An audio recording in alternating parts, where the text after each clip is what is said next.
Shwedagon Pagoda in Rangoon. It's a very famous pagoda, one of the two largest and most important in Buddhism.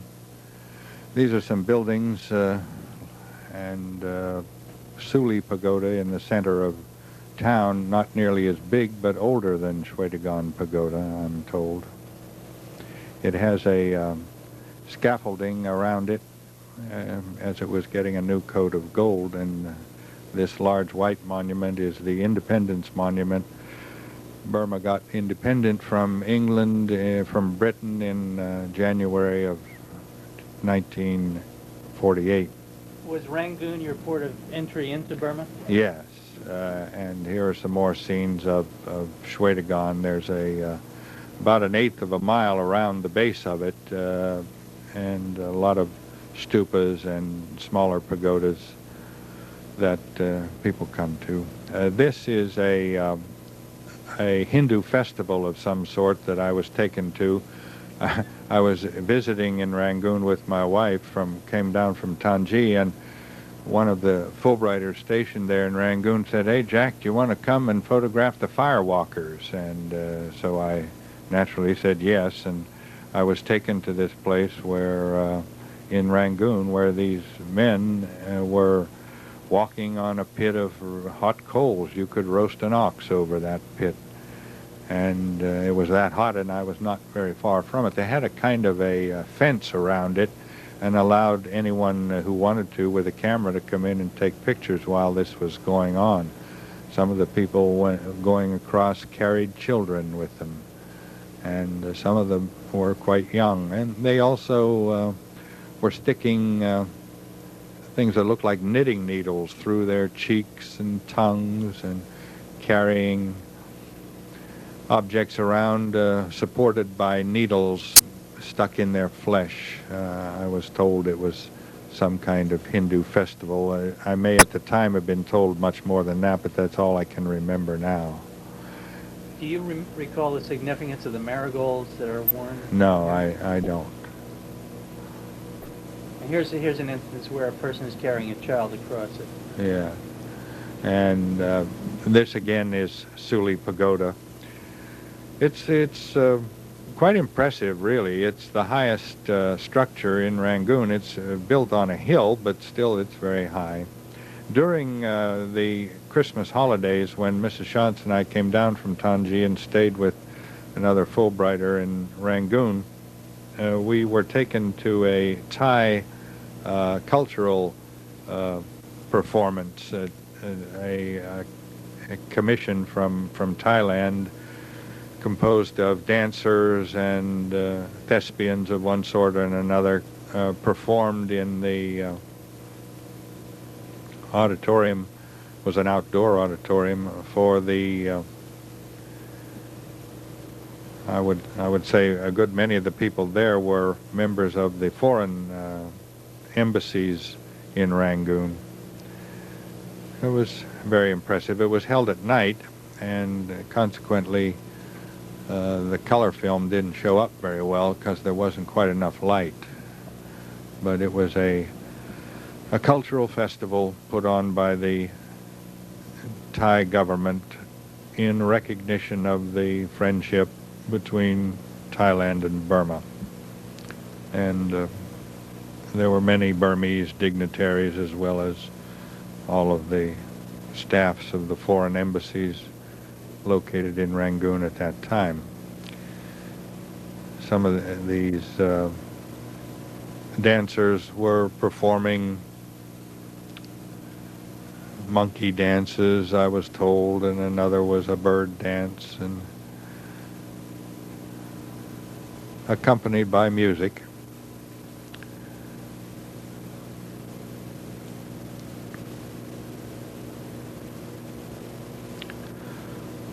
We came down to Rangoon about 4 times during the course of the year we were there, and each time we had some business to conduct in connection with my work teaching in Taunggyi, about 300 miles north of Rangoon by air. Sometimes it was to buy supplies, sometimes it was to make reports to the USEFB, that's the United States Educational Foundation headquarters in Rangoon, and sometimes it was to fill out papers, but the Christmas holidays was simply a holiday per se. There were about a dozen American families in Burma that year, and more than half of them were located in Rangoon, so we had places to stay while we came down.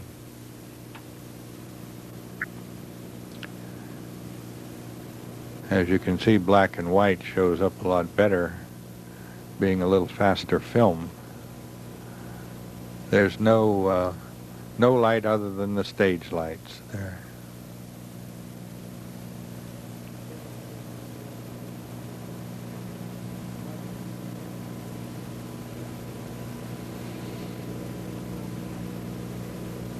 Burma has only 3 large cities of 100,000 or more. One of them is Rangoon, and the other 2 are Moulmein and Mandalay.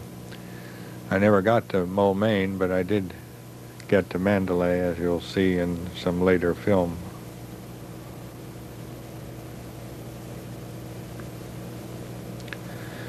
The rainy season lasts from the 1st of June until about the end of October, sometimes into November, and this was in December. Here's Government High School in Taunggyi, where I worked, and that Volkswagen there is the transportation I had while I was there. It's a 2-story wooden building with no electricity or running water. The privies are located just behind where I'm taking these pictures from. And these gentlemen are officials of the United States Educational Foundation in Burma, and the 2 men in the front are my superiors there. One of them is the headmaster of Government High School, and the other is the chief education officer of the Shan States. And the Western man in the white suit was Tony Pia, who was one of the staffers of the American embassy there. These hills are the crags behind Taunggyi, the hill for which Taunggyi is named. Taung is in Burmese hill, and Ji is big, so Taunggyi is big hill. And that's a little pagoda on the top of it. These scenes are taken from my garden. The house is behind me and the garden is in front.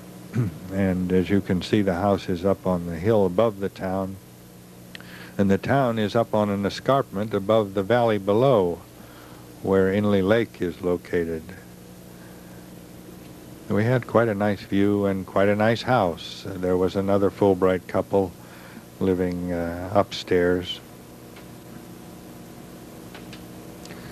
Every 5 days there is a bazaar or a market in these towns in the hills of the Shan states, and this is the bazaar at Taunggyi.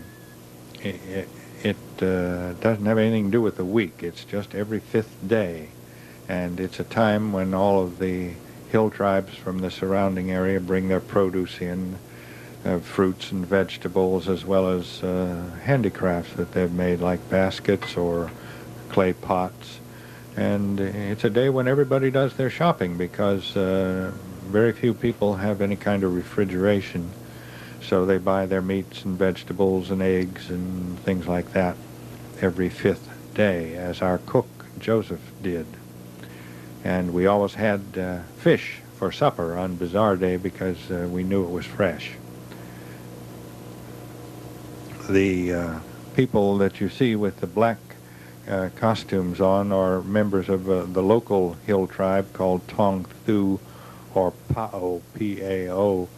I've heard both names applied to them. They are the hill tribes who live in and around Taunggyi.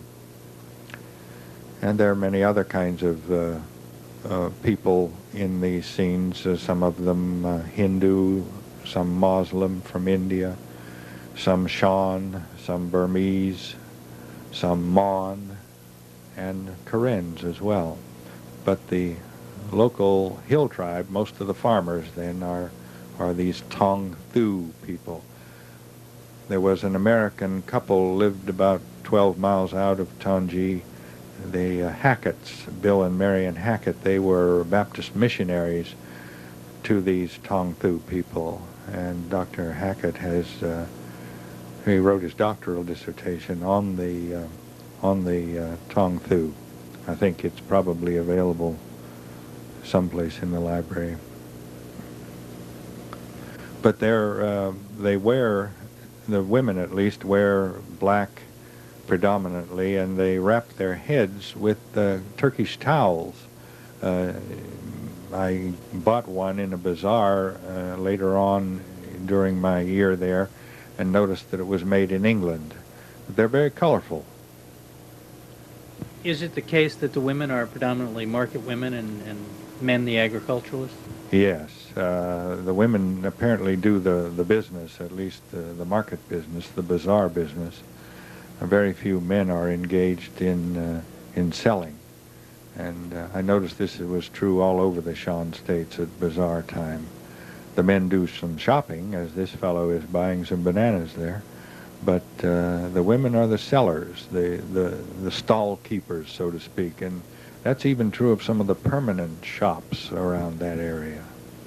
But these, on bazaar day, the marketplace is, the people come in just like in the United States at a farm market. They set up their temporary stalls just for that one day. And they bring their produce in these bullock carts. And I took these scenes on the road just in front of our garden.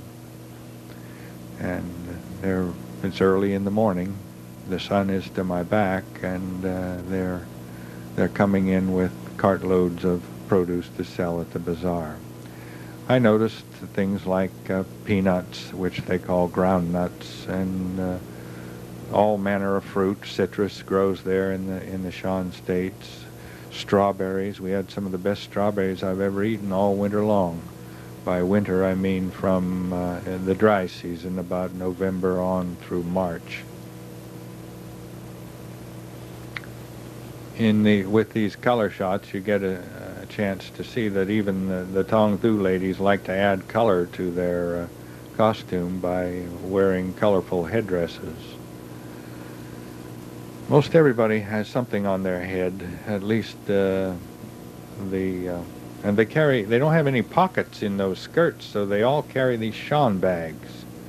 And I brought several of those Shan bags home with me. There you see some onions and some leafy lettuce.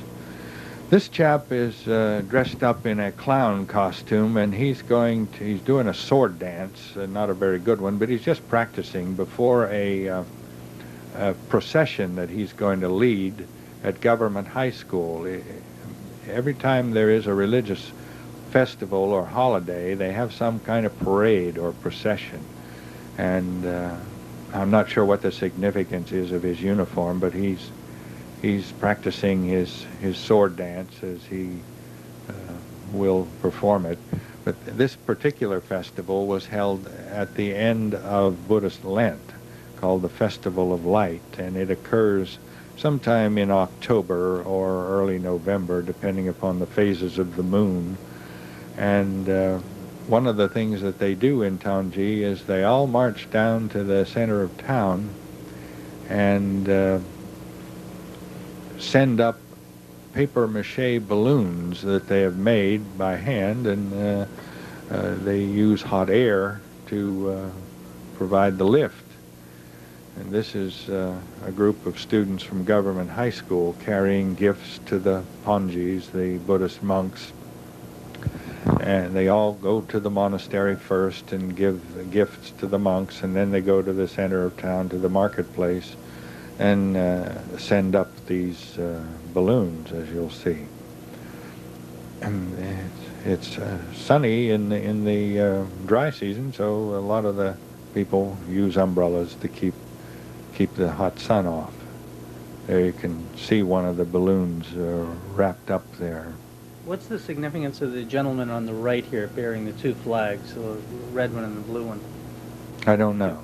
I don't really know. But there you see the balloon in the shape of I think that's in the shape of a fish. But some of the animals were quite elaborate. That is, some of the balloons in the shape of animals were very elaborate. Cows and elephants and pigs and turtles. And here's a purple cow.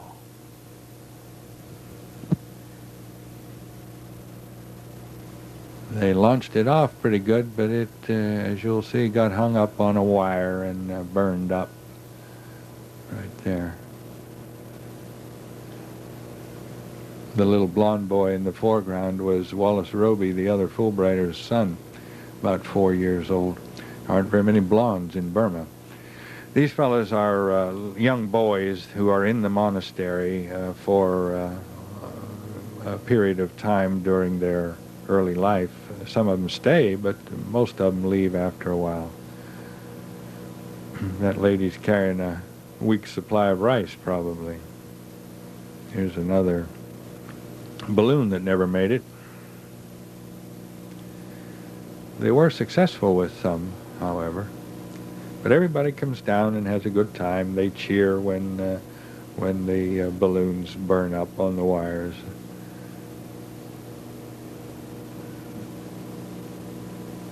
This one, I believe, was in the shape of a fish, and they got it off fairly well.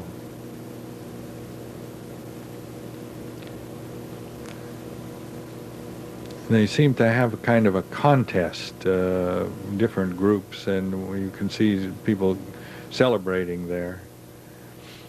What is it that allows it to burn for any period of time? What keeps the flame going? It's oil soaked in cloth and wrapped around a wire support that keeps the fire burning and therefore keeps the air inside the balloon heated.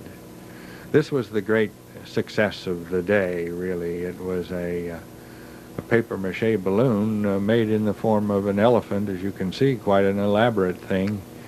And after a lot of careful work at the beginning, they got her off, and it sailed clear out of sight, much to the joy and celebration of the people on the ground, especially the ones who set it up. I think they were members of the Taunggyi Rotarians. There you can see they're all happy, celebrating the successful launch of their balloon. There's one in the form of a turtle.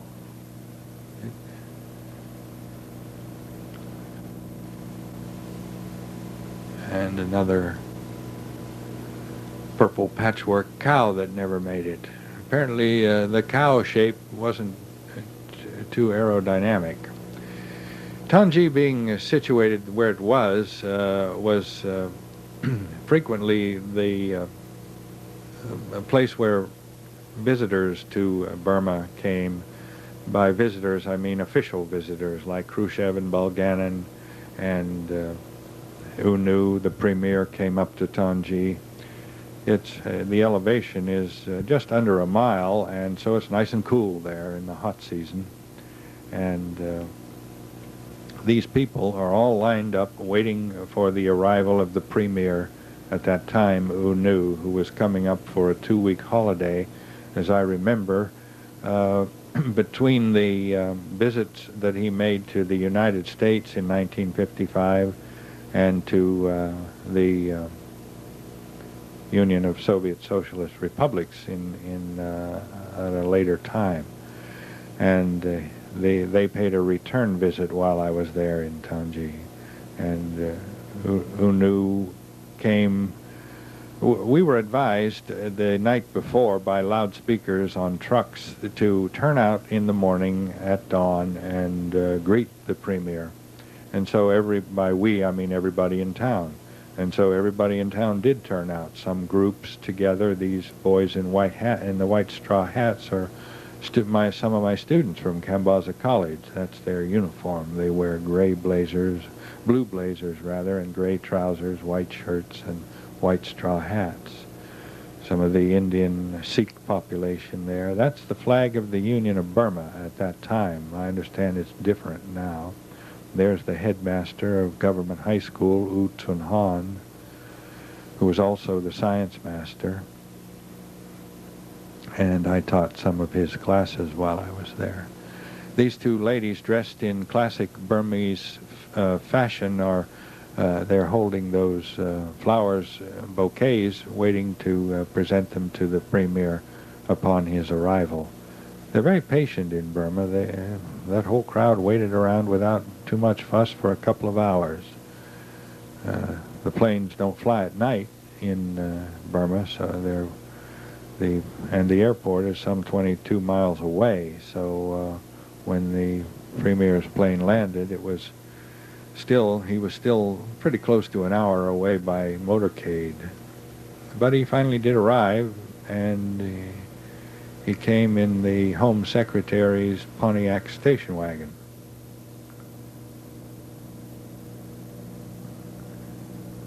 One of the ways to rest is to squat in Burma, and people get accustomed to doing that, and I did too. I can't do it anymore, but I did it then. That's a little kind of welcome arch that they constructed for the premier's visit. And here comes his motorcade from Heiho Airport, about 22 miles away, and he's in that green Pontiac station wagon with the Home Secretary. He steps there and receives the flowers, and then he gives the flowers away, and he walks up the street to the applause and cheers of the people along the way. Here are some Kachin ladies, wives of some of the soldiers who are stationed there at Taunggyi, in their tribal costumes, lots of silver bangles around their waist and breast. Just in Taunggyi alone, what ethnic groups could you identify, or were you familiar with at that time? Well, there were red Karens and black Karens, and this little group here is the European contingent. My wife and Mrs. Roby and her children, and Mrs. Ockenden, the wife of the British headmaster of Kambaza College, and their children. And these are Boy Scouts dressed up in their Boy Scout uniforms, and they came down in a group to visit the premier. And when he left, 2 weeks later, I went over to the airport in his motorcade and was allowed to step out on the tarmac there. I say tarmac, there wasn't any pavement at all, but the Union of Burma Airways, which was the only airways in Burma, flew these DC-3s, or Dakotas as they were called, exclusively. I rode up and down from Taunggyi to Rangoon many times in those old birds. Was Onu a Shan, or what was his background? No, Unu's a Burman. At the end of the school term, the first school term in December, the Kambaza College had a picnic, and these are the student. That was Ralph Ockenden in the front there, the headmaster, a British national. This is the student body, so to speak, of Kambaza College, including the teachers, heading up to the crags, to the top of the big hill above Taunggyi, for an all-day picnic to celebrate the end of the school term. As you can see, there are girls and boys as well. These are the older boys, and as soon as they spied me, they began hamming it up for the camera. They're carrying baskets of food, rice and chicken curry and so on. They're good fellows. I enjoyed working with them for that year. That's Mrs. Shantz cheering them on.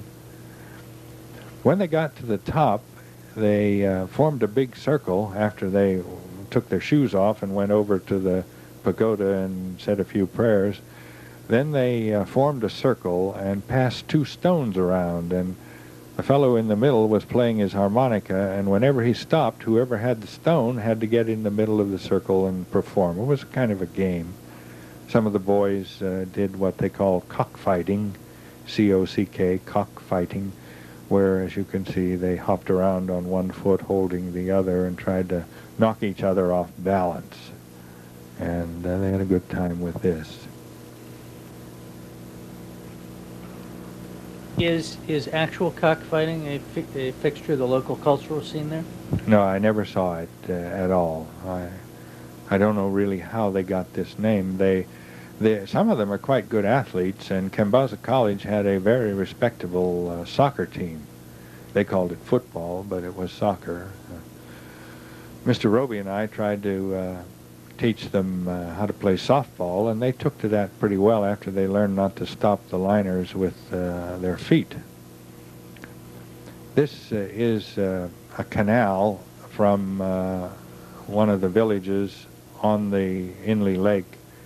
Inle Lake's famous for its leg rowers, and you can see this chap propelling this long dugout with a paddle and his leg wrapped around it. And as I recall, those people who did this were brought up from Burma back in the old days by the Burmese king from Lower Burma and settled here. And they liked it around the lake, so they developed this form of propulsion. It's unique to this area, so I'm told. They are a group called the Inthas, I-N-T-H-A. Inle Lake, by the way, is the lake below Taunggyi, correct? Yes, it's about 22 miles long and from 4 to 6 miles wide. It's not very deep, but it's in a valley between two ridges, and it is a rather famous place because of the leg rowers, and it's a place where they bring all the dignitaries who do come to Burma, and it's about, I would say, 20 miles from Taunggyi by road. And one of the reasons we went there at this particular time, and these are scenes of that, is it's a kind of a religious festival where the images of the Buddha, there are 5 of them, are carried from one village to another on boats. You can see the boat that's going to carry them there has those white umbrellas, which is a symbol of either royalty or something sacred in Burma. And the people all dress up in their best and come in boats, and they accompany this smaller boat that carries the sacred images of the Buddha, from one monastery in one village to another monastery and then another village. There are about 6 villages around Inle Lake. The biggest one is at the north end of the lake. It's called Yangshui, and it is at Yangshui that we are going to be headed after the images are loaded onto this little boat. They're carried out to deeper water and put on a great huge barge in the shape of the barge is in the shape of a bird, like a duck, classical duck. And then they're towed, that barge with these images are towed up to Yangshui, the big town on Inle Lake. And they're carried then to a monastery, and here are some of the men who are going to tow that barge. As you can see, some of these dugouts that they propel by their leg oars are quite long. I don't know what the significance of the hammer and sickle were there, but there are different groups who have rowing teams who do have the honor of towing this great huge barge. It's quite a big celebration, so I wanted to make sure that I got there early so I could get in some kind of vantage point to take some photos. And here comes the entourage up the canal from the lake. Yangshui used to be right on the lake, but through centuries of silting and plant growth, it's now about 2.5 miles from open water.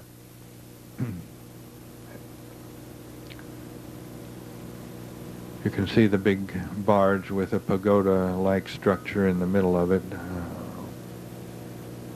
being towed by these several boats of leg rowers. And when Khrushchev and Balganin came to Inle Lake, they came to Taunggyi to stay overnight and were taken down to Inle Lake the next day to see the leg rowers racing. They were carried on this barge too, so it's brought out on special occasions. You recall what time of the year this festival was? Yes, this was at the end of the rainy season. It was in October, and I'm quite confident it was early October, but on another year it might be a little later in the year. But this is the procession, or at least part of it, where they have taken these little images, none of them any bigger than a foot high, and as I say, there are 5 of them, and they don't even look like anything now. They're just blobs of gold leaf because they've been used for so many centuries. People putting gold leaf on them. They don't look like statues of the Buddha anymore, but that's what they were originally, I'm told. But then they're loaded onto an ark and carried from that big barge to the big pagoda in Yangshui, and they're placed there for a couple of weeks. You had noted previously the significance of the white umbrellas and their symbolism. Yes, it's wherever you see that you know it's either royalty or something sacred in that part of Burma.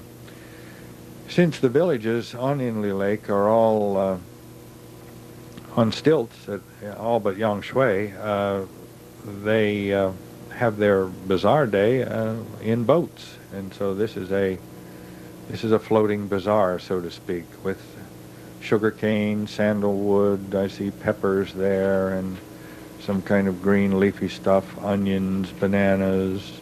It's a floating bazaar, and it happens every 5th day in each of the villages, and a different village, a different day for each village, by the way, so they don't all have their bazaar days at the same time.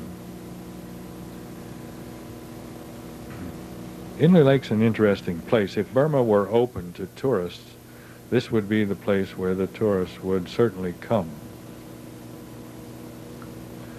As I say, it's about 20, 25 miles by road from Taunggyi, and an equal number of miles from Heiho Airport, which is the only airport in that part of Burma.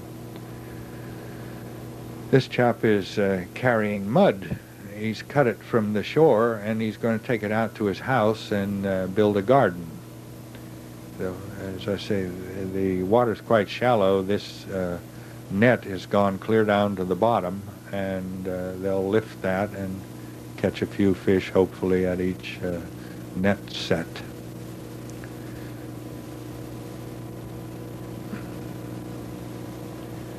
Here's some more views of some Panjis, some Buddhist monks being towed in a barge by a group of leg rowers.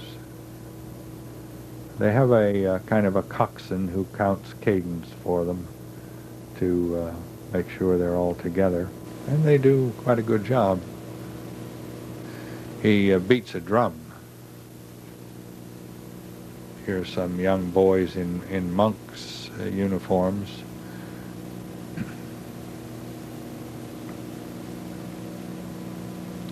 It's all a part of that big festival at the end of Buddhist Lent, beginning of the dry season. You know how they stabilize these crafts? Is there a keel on those? Because they don't look that wide. They're not wide, and there is no keel, and it's just practice, like a bicycle, I guess.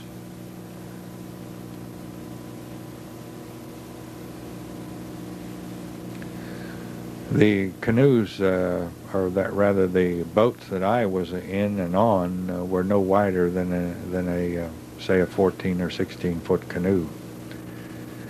These girls are in classic Burmese dress and doing a classic Burmese dance, and they're doing it for the premier and president of the Soviet Union, who came while I was there, and they towed them around Inle Lake in that big barge that you saw in the shape of a bird.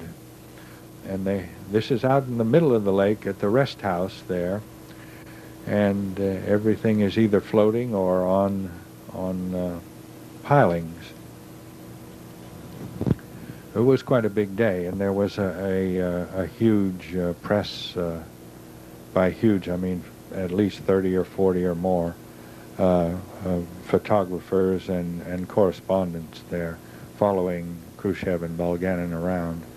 And here they are arriving on their big barge, being towed once again by those same big boats.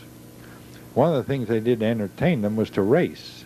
Two teams got in tandem and raced down a laid-out course in front of their barge, and they really flew through the water.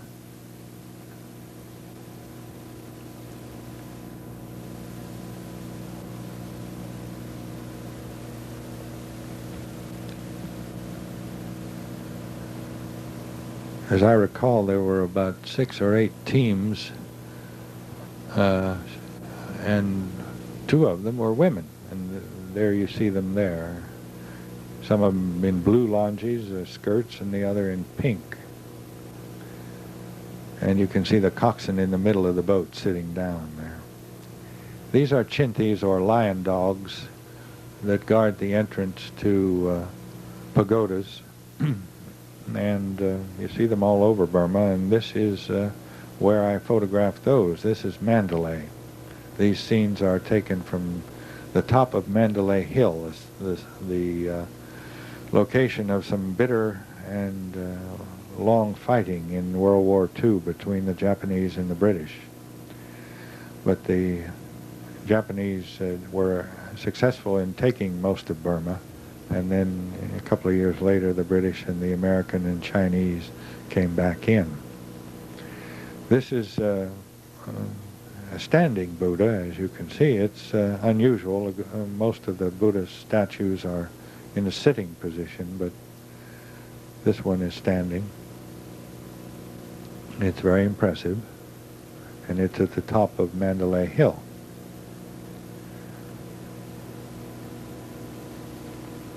The women in Burma wear, for the most part, a sheer blouse called an Taunggyi and a wraparound skirt in the form of a tube of cloth that is called a Longgyi, L-O-N-G-Y-I.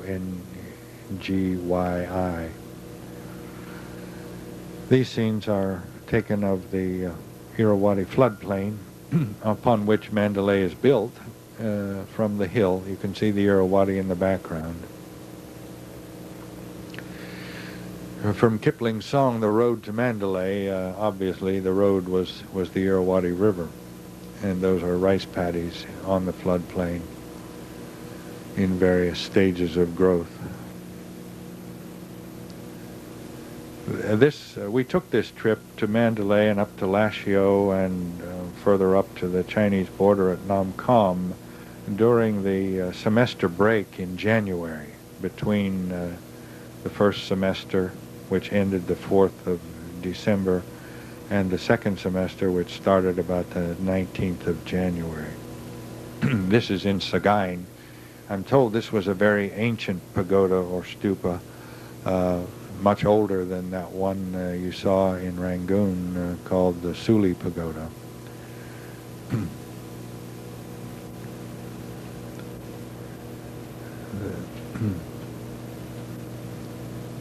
Nobody ever tears a pagoda down in Burma.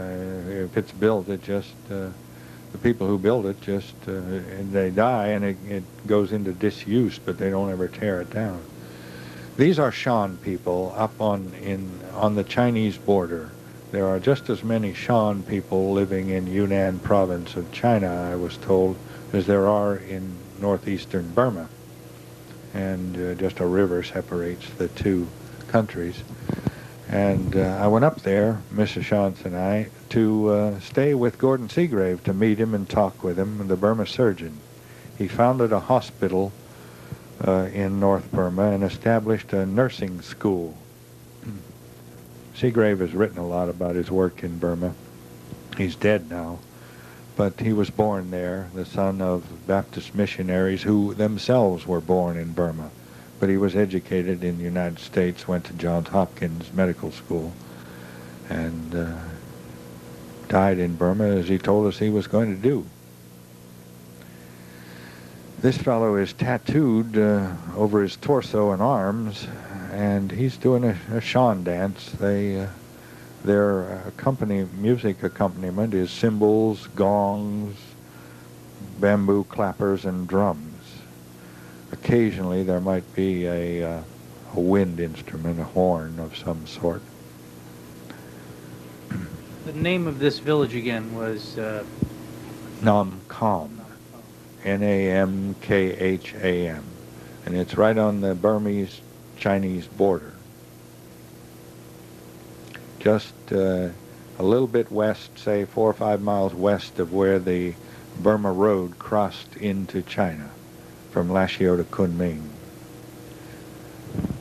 Lashio is the capital of the northern Shan states. Taunggyi is the capital of the southern Shan states. This is a fellow tattooed all over his body, as you can see, except his head and his hands and his feet. Are those whistles that are being held in the mouth, or is that... No, those are cheroots. They're smoking a cigar. Okay. As Kipling called it, a whack-and-white cheroot. Cheroots are, I tried one. I smoked at the time I was in Burma almost 40 years ago, and I tried one, and they don't taste like tobacco at all. I tried betel nut once, too, and I didn't like it either.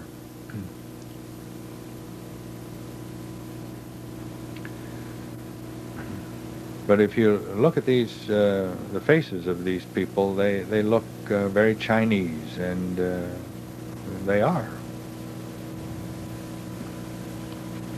You had mentioned before that you collected a smaller version of one of these drums, and coming up we're going to see someone tuning one of these.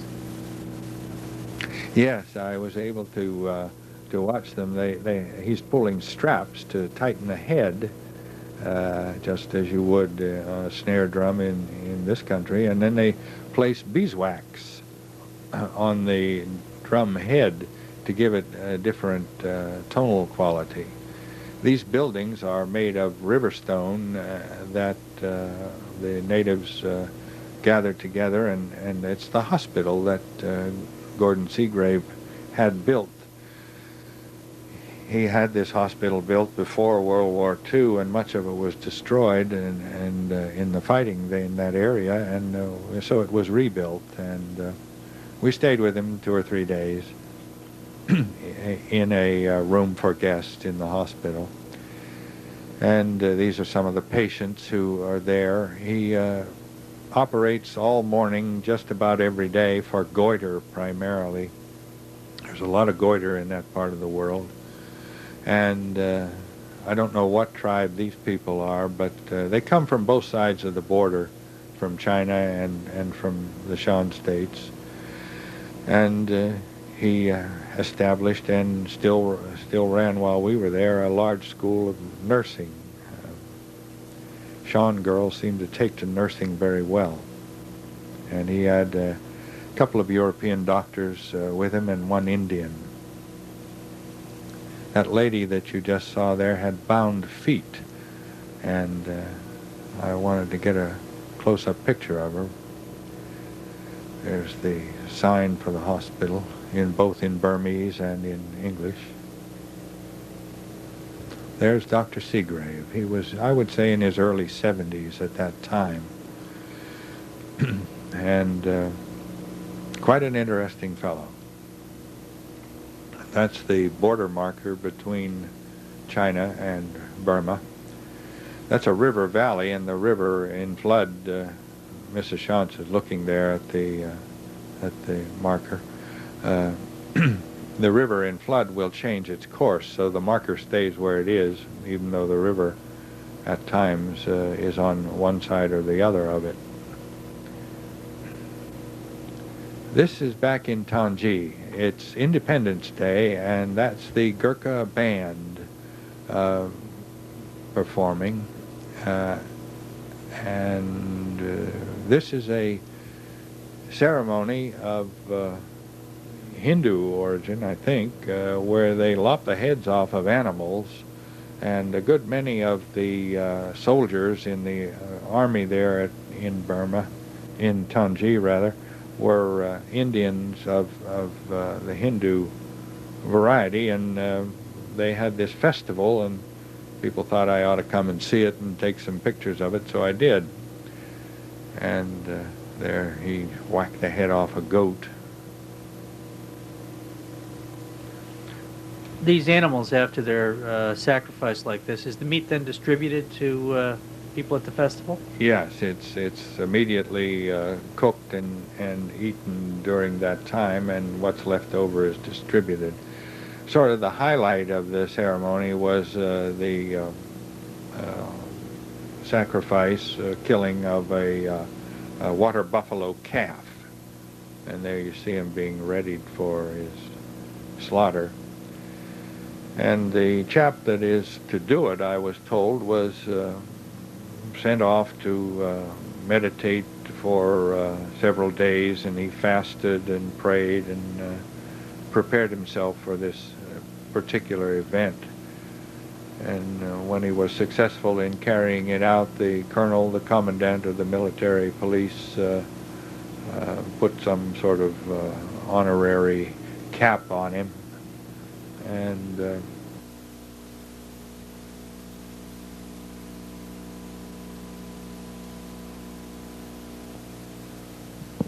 September 26. This chap is dressed up in a costume to imitate or signify a peacock. Peacocks, peafowl, are common in that part of Burma. These people are black Karens dancing in preparation for going down to the main part of town. They're at government high school, really, just kind of practicing and performing for a group of school children. The dance, I'm told, had something to do with courtship. The black Karens are one of the many tribes of Karens that live in that part of Burma. And these guys are dressed up as a deer, and they're doing some kind of animated dance for the school children. This one is dressed as in the form of a classical butterfly. And they're dancing to the accompaniment of music provided by a band, you might say, or an ensemble composed of drummers, cymballers, and this fellow is going to do a sword dance. As you can see, he's quite young. He's probably still in his teens, but very skilled at what he's doing. And what they are doing really is just performing for these school children in preparation for going down to do the same thing officially for the government visitors who come to Taunggyi. And during the course of my stay there, Sir Hubert and Lady Rance came. Sir Hubert, was the last British Governor General of Burma before independence in 1948. And they had a kind of a lawn fete for him, what might be described as an outdoor tea party in the afternoon. And for entertainment, they brought these costumed dancers in to perform for Sir Hubert and Lady Rance. And later on in the same month, another visitor from China came, Madame Sung. She was an official representative of the Chinese People's Republic, and they set up an afternoon outdoor tea party for her. It's the dry season, so no problem with the weather. It's quite warm, but not hot. Taunggyi has the ideal location of never getting too hot and having cool, pleasant nights. In January and February, it might even frost at night occasionally. Here are the Black Karens again performing. The man in the center has a flute made of bamboo with a gourd at the base, and he's dancing around playing that flute. That's the only music that they have to accompany their dance.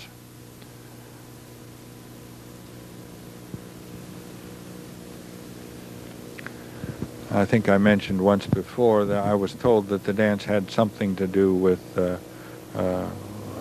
courtship. These boys were members of the student body at Kambaza College, and they apparently had learned this stick dance, as it was called, and this chap in the center is dancing a classic Shan dance to the accompaniment of some complicated music. But he's dressed up in Shan fashion. He has his launchi pulled up around him, more up under his crotch. Normally that skirt would be floor length. And here's the band that accompanied some of the dancers. You can see the Black Karen sitting in the background there.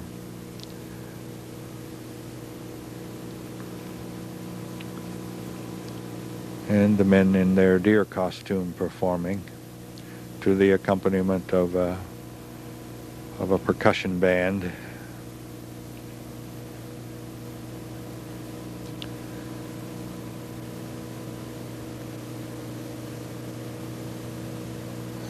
As you can see, some of the drums are quite large.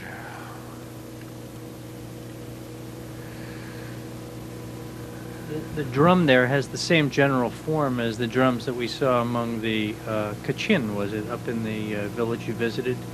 No, Shan. Or Shan, I'm sorry. Okay. And those are Shan people here. Okay. Those drums are ceremonial drums that they only bring out for a procession of one sort or another, and they are beating as Sir Hubert and Lady Rance and the Home Minister and the Mayor of Taunggyi walk out to greet the people who have come to take part in their tea party. Now we're back on the grounds of Government High School where these fellows were performing in preparation for going down to the afternoon tea party. And this is Madame Song, the Chinese the Chinese Communist sister of Madame Chiang Kai-shek, who came to give greetings from the Chinese People's Republic to the people of Burma, and she was brought up to Taunggyi because of its location and delightful climate. As you can see, it's a sunny day, but cool enough so that Madame Song feels the need to have a light outer garment on. She's standing there at the table between the mayor of Taunggyi and the Home Secretary, who is a Shan Sabwa, but also the representative of the Burmese government in Taunggyi. And this is the chap doing the dance, dressed as in the fashion of a classic peafowl.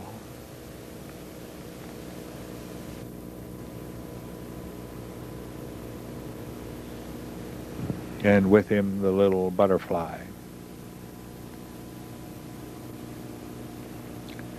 And these two guys are performing sword dance. Those swords are called dahs, D-A-H. A dah is a sword in Burmese, and they're very sharp. And I would imagine that if they made a mistake, they could draw blood pretty easily.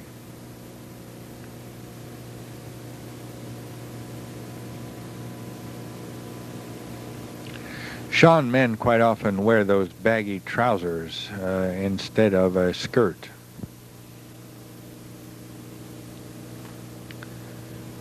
And here the boys from Kambaza College doing that stick dance again. They must have practiced that a lot because they were pretty good at it. I don't know what significance it has. I'm sure it has one, but I was never told and never asked, I guess. But you can see the party is a kind of a relaxed affair where everybody just sits around, drinks tea, and eats fruit and cookies and cakes, and it's a tea party in the British style. There's a lot more to partake of than just tea.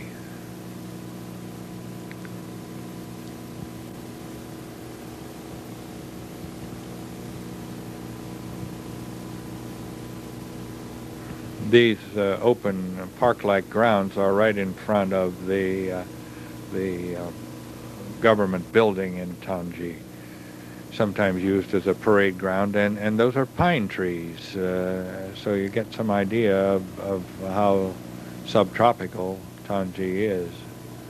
Here Madame Sung is reading the greetings of the Chinese People's Republic. She read it in English, so I know what she said. She said that she was toasting the long friendship that they were expecting between China and Burma, now that Burma had its independence. Here we're back on Inle Lake on the day the Russians came, and I must have had some black and white film to take pictures of, and you can see the top of the head of Khrushchev and Bulganin. The taller one is Bulganin, and the bald guy is Khrushchev.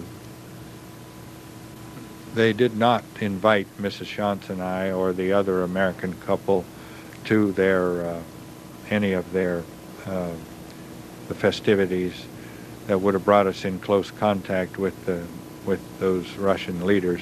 My guess is they didn't want the Russian leaders to know that Americans were making the kind of impact we were in northern Burma.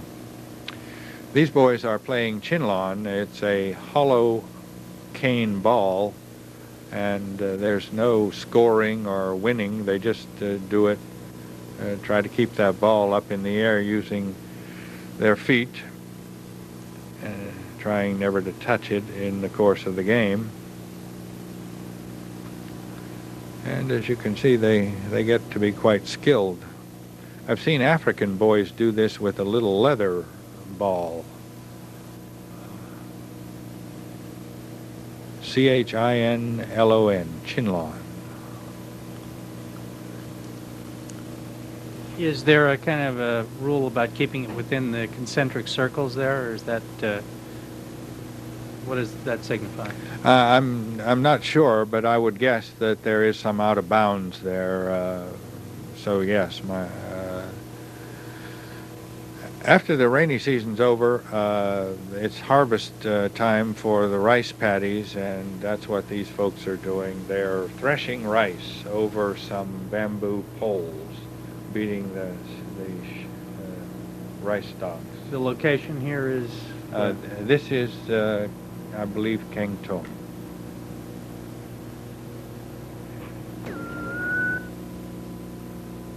Kengtung is located in what we think of today as the Golden Triangle, where Burma, Laos, and Thailand all come together in northeastern Burma. It's the easternmost extension of the country of Burma into old Indochina.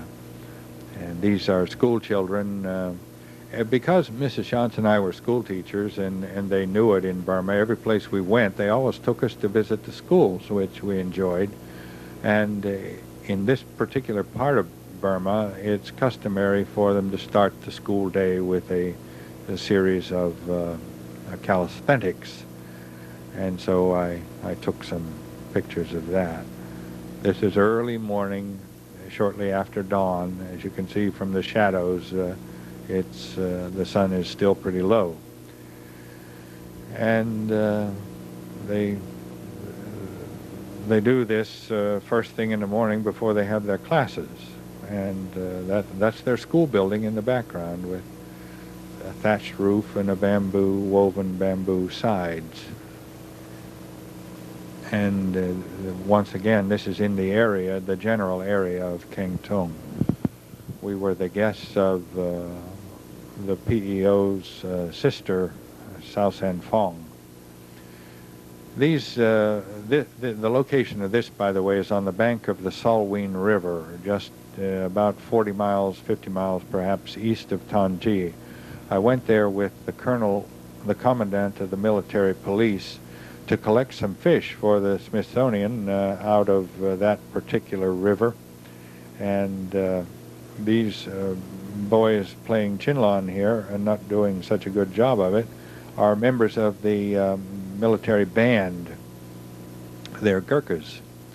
And the man in the white T-shirt and the black facing us, the black trunks, is the pipe master of the pipe major of the bagpipe band, and they provide the music, the military music, martial music for the military police in that part of Burma. And when I say military police, I mean the army.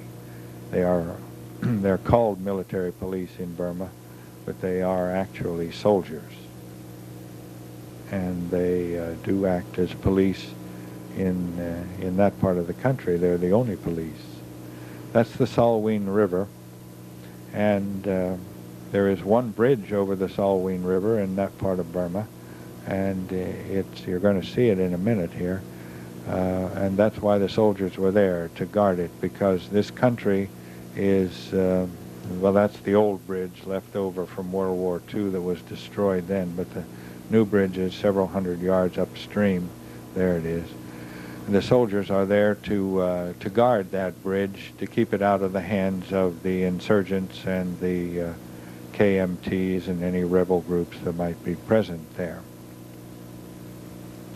I was fortunate to get around Burma by being a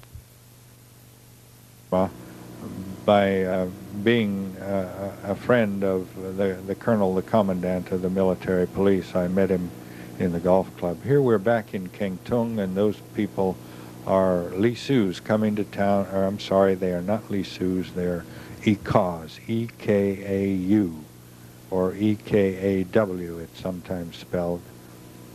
And once again, this is in the Golden Triangle. And there's some kind of Buddhist festival going on. And I don't remember the particulars, but during this festival they have what they call a pwe, a P-W-E. A pwe is kind of like a carnival, and it's accompanied by a processional where they're carrying these pagoda-like structures that contain gifts. Those are Lisus in the background there, the ones with the dark headdresses. That particular tribe is located in the Golden Triangle, and they're famous as being great opium growers.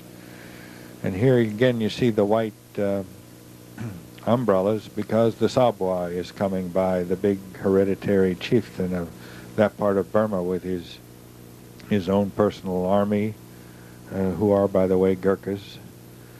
And the ladies in the center there are Ekaws. They have very elaborate silver dresses, headdresses, and silver bangled bibs that they wear on their upper body. These structures were built as launch sites for rockets, just ceremonial rockets. I don't mean rockets that would go into space or anything like that. They're sky rockets, we used to call them when I was a kid. There you can see them up close. They're homemade jobs with bamboo and gunpowder. And they have at this pwe they have a big bazaar where they sell a lot of food, and they do a lot of gambling in booths. And this is the big pwe at Kengtung.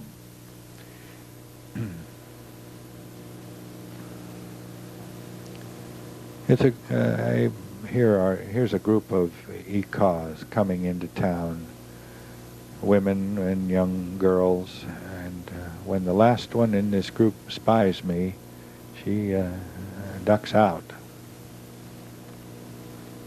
They apparently don't mind their picture being taken if you're not too close to them. But I'm told that some of the Karen tribes in Burma really resent getting their picture taken because in their mythology, if you have somebody's picture, you have their image, and you can do things with that image, like cast a spell on them. These chaps are dressed in Shan costumes, ceremonial costumes of some sort in connection with this big religious ceremony or pwe, and they were practicing, and I just paused and took a picture of them. Here are some Shans gambling at this pwe. They have they use a dice-like thing, but instead of numbers, there are the picture of different kinds of animals: a tiger, a fish, a snake, an elephant, and there is Mrs. Shantz gambling, trying her luck with something like chuck-a-luck. There are 3 dice in there, in that little box that he shakes them up, and she's betting her little coins on the fish there. But gambling's quite popular in that part of Burma. And this is a Padang woman, a giraffe-necked woman, and the location of this is Loikaw, Loikaw. It's in a state called Karenni, Karenni, and she has a little baby in that basket. I didn't realize it until we were about to leave. I heard the baby cry, and I looked in there. She, Mrs. Shantz, is just a little over 5 feet tall, about 5'1½", and this woman with her giraffe neck is not as tall as my wife. This is back in Rangoon. I guess it was one of the last scenes I took in Burma. It is at a big Shinbyu, Shinbyu. Shinbyu is a celebration or ceremony to accompany a Buddhist boy's entrance into a monastery. And most Burmese Buddhist boys enter a monastery at some time during their life, generally in their pre-teens, and they attend school for a while there, and most of them leave the monastery after a period of time, but some of them stay forever, all their life. And to save money, a lot of families will go together and have a big Shinbyu.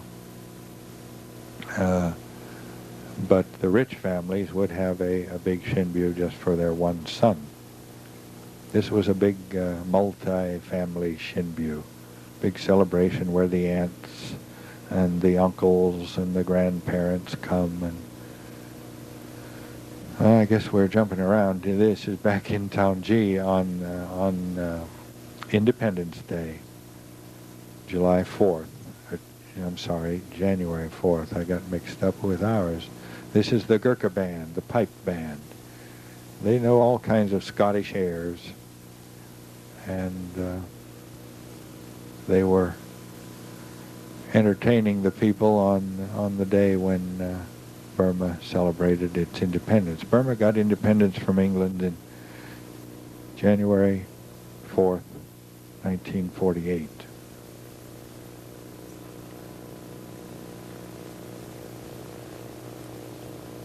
Not unlike a United States 4th of July celebration.